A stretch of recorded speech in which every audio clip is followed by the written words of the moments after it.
Do you know how to decide how much effort you need to exercise in order to get maximum rewards? Did you ever hear of the value effort matrix or the 2x2 matrix? Well, if you haven't, you're in luck, because this is precisely what we're going to talk about in this presentation. Hello, everyone.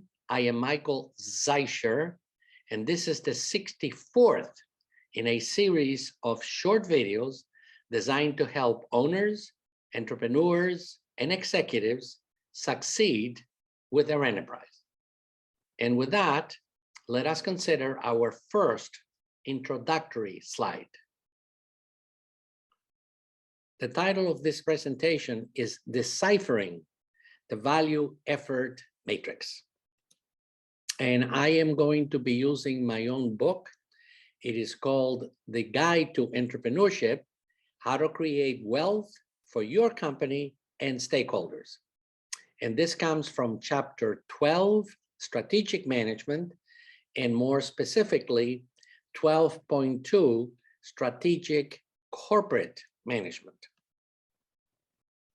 Well, so let's consider for a minute, what is the theory behind the value effort matrix?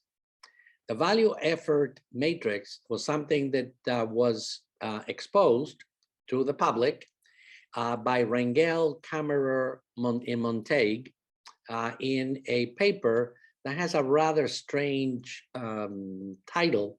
It is called A Framework for Studying the Neurobiology of Value-Based Decision-Making. And so we're going to be using their teaching as part of our presentation. So the value effort matrix, which is what it's called, is an effort-based decision-making. It is a matrix that will allow you to make decisions as to how best to use your effort in order to get the maximum value. And the way that it is done is that you set it up as a matrix. And so you have 4 quadrants. On the ordinate, we're going to have the value of whatever it is that you're seeking, or the benefit of whatever it is that you're seeking. On the abscissa, we're going to have the effort that you have to exercise in order to get it, or the other way is how much is it going to cost you to do it. And the cost is either on time or monetary. And that allows you to have 4 quadrants. At the very bottom, where you have a low value, low effort, that is something that if you have a project that ends up in the 3rd quadrant, it is a maybe, because you don't have to spend much effort, but on the other hand, you don't get much value. Continuing on the next quadrant, which is going to be high effort, low benefit, which is quadrant number 4, as I have put it here, is that this is not the effort that you're going to have, because why should you invest money or time or put a tremendous amount of management effort in order to get a low value? Now let's move up on the scale. Let's go to number 1. Number 1 is where you have a high value and a relatively low effort in order to get it. This is something that is very prized, and this is why we're calling it the low-hanging fruit. Continuing on to the next quadrant, which is number 2, this is where you're going to have high cost and high effort, but you're going to get maximum benefit, maximum value. And this is why, in general, we say that Northwest is best, but Northeast is the beast. Okay, so now that we know how to set it up, you can understand how it will be easier for you and your team to decide how much effort to spend in order to get the maximum possible value out of whatever project it is that you have in mind. And I think that this is something that we have all done instinctively. We have made a value effort matrix to go to school. Do you want to go and get a BS? Do you want to go and get a master's? Do you want to get a PhD? Do you want to get an MD? Do you want to get a JD? How much effort do you think that you're going to exercise in order to get a university degree, depending upon how much value you're going to get out of your degree? So this is something that we have all done. Well, what we're trying to do here, of course, is to get the best possible outcome associated with the least cost. That is to say, time, effort, and you might even say risk. You can put risk into this category as well. Well, so what type of projects, what type of actions are best designed for a value effort matrix? Well, I'm giving you here something which is what kind of initiative you can have, what kind of action, what kind of long-range planning. So let me give you three examples. One would be a major product development. It would be best to put it into a value effort matrix and try to make up your mind. A product launch, which is a very difficult thing to do, and it can be very expensive. The other one, which is not really a project, but it would be how to prioritize your corporate activities. What are you going to focus on in order to get maximum value for the enterprise? And the value effort matrix is also called a priority matrix. So if you go into the technical literature, you're going to see priority matrix also in the type of things that people in management should know. Well, again, you have effort and you have value. And number one, in this particular case, you may have time sinks, you may have big projects, you have fill-ins, and you have quick wins. That the one that you really would like to get is that if you can get high value with a minimum amount of effort, because that would be a quick win if you can get it.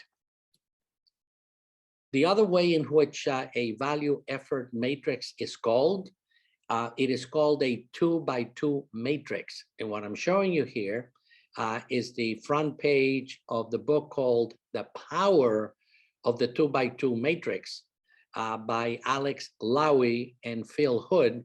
And it is a book that I highly recommend because it has a lot of examples on a 2x2 matrix. So let's take an example. Okay, so the question is going to be, you are going to try to decide, you and your team are going to try to decide whether you want to grow organically or whether you want to grow by acquisition. So again, you're going to do a 2x2 matrix. You're going to do an effort value matrix. So on the ordinate, the high value would be on the top, the low value is on the bottom, and on the abscissa you have going from low effort to high effort going towards the right. Well, so if you have something which is going to be of low value and low effort, well, for example, this will be product extensions. It isn't going to take much more of your effort and your time in order to be able to get a product extension. However, if you still have low value, but it's going to be a higher effort, you may get into a strategic partnership. And that would be on that particular side of the quadrant. If you now want to get high value with a lower effort, then of course you're going to go for mergers and acquisitions. Because if you do a merger and an acquisition, your sales are going to jump on the day that you complete your merger and acquisition. So it is a very high value type of thing, assuming that you've done things correctly. Now, the one that is going to have the highest value, but it will require your highest effort, is that if you want to grow your sales and your company organically. Well, so the other method, so we have talked about the value effort matrix. We have talked about a 2x2 matrix.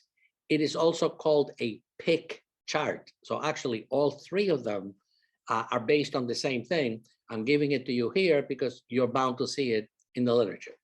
So all of these three methods are methods to rank projects by considering, as we have been saying before, the value of the payoff that you're going to get, and those are going to be profits, gains, improvements in the market, improvements on the product, improvements in marketing, whatever it is. And the other one, of course, is going to be the level of difficulty that we call the effort, and that is the effort, which is the amount of time that you have to spend on something, or the cost, or actually both of them together, and that is what we call the effort. Well, so we have come to the summary of what all of these matrices tell you. The three matrices, they're all based on the same basic principle, but they have three different names, and that's why we talked about it. So we have the value effort matrix. And so what kind of things, for example, are going to prevent you from doing a value effort matrix? Well, one of them, of course, is regardless of what you decide from a theoretical point of view, something that the 2x2 matrix or the value effort matrix doesn't give you is what about staff availability? So staff availability needs to be taken into consideration. What about if you have budget constraints? You may not be able to, in your matrix, you may not be able to pick a part of the quadrant that you need because your budget doesn't allow you to do it. And you certainly are going to have a number of external factors. Well, I'm going to give you three external factors, because up until now we have been talking about internal factors, so those are within your company. Now let's go outside the company. So what external factors are going to have an impact on whatever you can decide or not decide to do in your 2x2 matrix? Well, I'm going to give you three examples. One is the economy. Is the economy good or bad? Well, because you may decide not to do it if you have a very bad economy, because no matter what you do, the economy is not going to allow you to get the benefit. The other one would be government regulations or local regulations. You may want to do something, but the regulations are going to hold you back. And how much are they going to hold you back?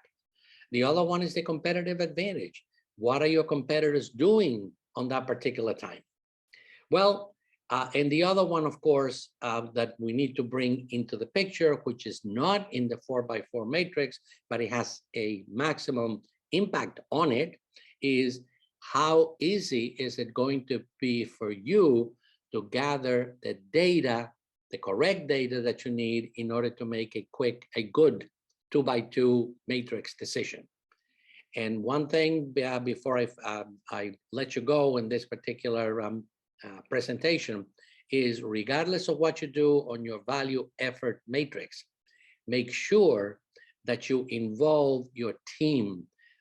Setting up a 2x2 matrix, a value effort matrix, a pick matrix, any one of those three, you need to have your team actually buying into the decisions.